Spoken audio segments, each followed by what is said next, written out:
सावधान रहो, कहीं कोई तुम्हें छल ना ले, क्योंकि मेरे नाम से बहुत से लोग आएंगे और कहेंगे, वह मैं हूँ और समय आज आ पहुँचा है। उनके पीछे मत जाना। यीशु में प्रिय मित्रों, आज हम मत्ती के सुसमाचार से पिछली कक्षाओं की निरंतरता के रूप में सीख रहे हैं। यह अंतिम श्लोक है जो गिरि प्रवचन के अंत का प्रतीक है। हम जानते हैं कि यह पहला लंबा धर्मोपदेश है जिसे यीशु ने अध्याय 5, 6, 7 में दिया था। मत्ती के सुसमाचार में यीशु कुल 5 उपदेश देता है। हालांकि इसे पर्वत पर उपदेश कहा जाता है।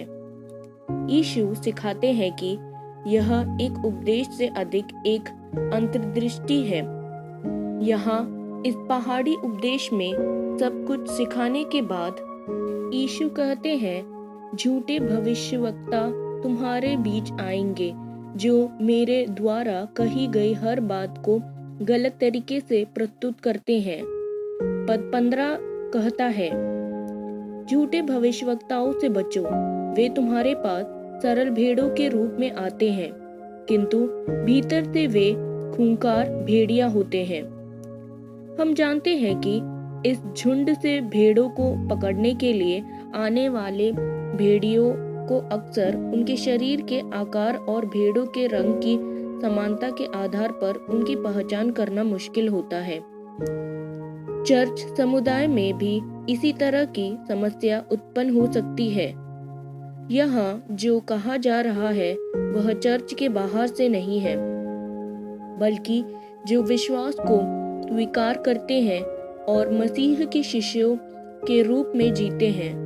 वे सुसमाचार के विपरीत जीवन जीते हैं और वे झूठे भविष्यवक्ता हैं। पद 16 हमें बताते हैं कि इन झूठे नबियों के बारे में क्या खास है। हम उन्हें उनके कर्मों के परिणामों से समझ सकते हैं। यानी किसी नबी की पहचान उसके उपदेश से नहीं होनी चाहिए। कोई भी उपदेश दे सकता है। ऐसे लोग हैं जो आध्यात्मिकता की परिपूर्णता की तरफ बोलने में सक्षम हैं, लेकिन उनका मूल्यांकन उनके कार्यों से जाना चाहिए। पता करें कि वे कैसे रहते हैं। बेशक काम कभी धोखा नहीं देता, लेकिन यीशु का मतलब यह था कि शब्द धोखा दे सकते हैं। हमें यह समझना चाहिए कि उपहार में दिए जाने का मतलब यह नहीं है कि वह आध्यात्मिक है। दोनों अलग है। उपहार विश्वास से आता है, समर्पण से ही फल मिलता है। पद 17 यह है कि हर अच्छे पेड़ पर अच्छे फल लगते हैं, किंतु बुरे पेड़ पर तो बुरे फल ही लगते हैं। फल पेड़ का महत्व बताते हैं कि पेड़ अच्छा है तो फल अच्छा है और पेड़ बुरा है तो फल बुरा है। इसी तरह एक व्यक्ति जो अपना रास्ता छोड़कर मसीह के मार्ग पर चलता है, उसके जीवन में एक परिवर्तन होगा जो कि आध्यात्मिकता का मार्ग है। आगे वही विचार जो झूठे भविष्यवक्ता के बारे में कहा गया था, उसे पद 21 में देखा जा सकता है। पद इस प्रकार है, प्रभु प्रभु कहने वाला हर व्यक्ति स्वर्ग के राज्य में नहीं जा पाएगा, बल्कि वह जो स्वर्ग के स्थित मेरे परम पिता की इच्छा पर चलता है वही उसमें प्रवेश पाएगा। शायद यीशु एक ऐसा बयान दे रहे हैं जो हमें अजीब लगता है। एक आदमी ने उसके नाम पर चमत्कार किए और राक्षसों को बाहर निकाला। यहाँ हमें यह समझना चाहिए कि यीशु का नाम सुनते ही शैतान बाहर निकल जाता है। फिर यीशु के नाम पर चंगाई की जाती है और चमत्कार होता है। फिर भी यीशु ऐसे लोगों से क्यों कहते हैं कि पद 23 में देखा जा सकता है, मैं तुम्हें नहीं जानता क्योंकि तू होठों से परमेश्वर की स्तुति करता है और अपने मन से परमेश्वर की ओर पीठ करता है। दूसरे शब्दों में यीशु कहते हैं कि आप स्वर्गीय पिता की इच्छा पूरी नहीं कर रहे हैं। इसीलिए किसी भी व्यक्ति को हमारे ज्ञान और अनुभव के आधार पर इन उपहारों के प्रकाश में ना आंके, भले ही वे चमत्कार करते हो और उनके पास उपहार हो, क्योंकि वे यह सब करने वाले नहीं हैं। इसके विपरीत जिस कार्य की महिमा और गुण परमेश्वर करता है वह उस व्यक्ति का नहीं है। एक और बात हमें ध्यान रखनी चाहिए, उपहार स्वयं प्रभु की ओर से नहीं आते हैं।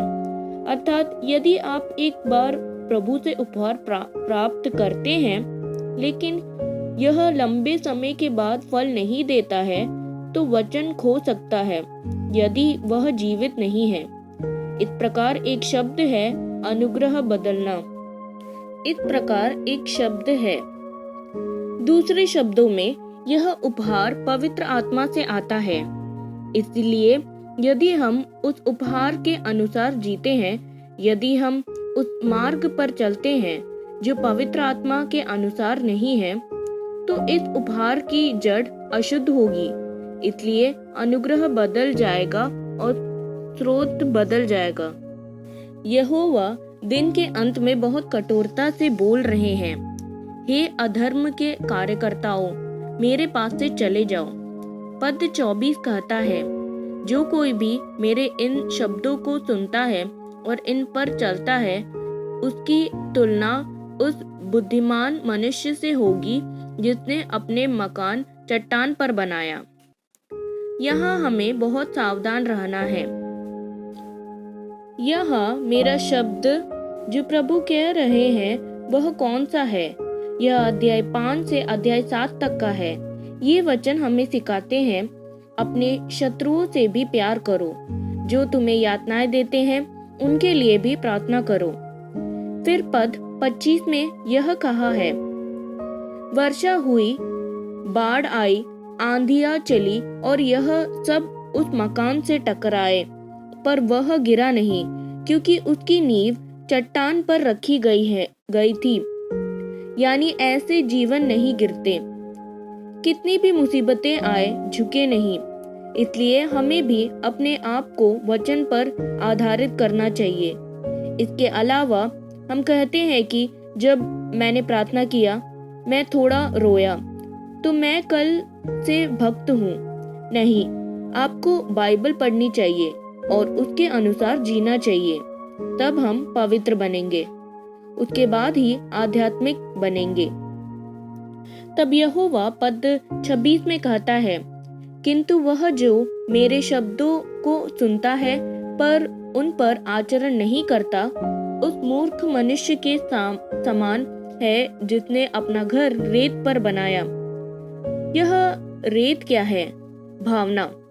तो रेत प्रार्थना है, अभिषेक है, स्तुति है। लेकिन जहाँ अंदर कोई वचन नहीं है, वचन के बिना हम वही पुराने इंसान हैं। पुराने इंसान जो पहले चुप था, अब प्रशंसा करता है, बस और कुछ नहीं बदला है, क्योंकि वचन ने प्रवेश नहीं किया है। अपनी इच्छा से जीने का जीवन नहीं बदला है और ना ही क्षमा की स्थिति में पहुंचा है। इसलिए यहोवा कहता है, यह रेत पर घर बनाने वाले मूर्ख के समान है। शेष वचनों का अध्ययन हम अगली कक्षा में विस्तार से करेंगे। प्रभु हम सभी पर कृपा करे।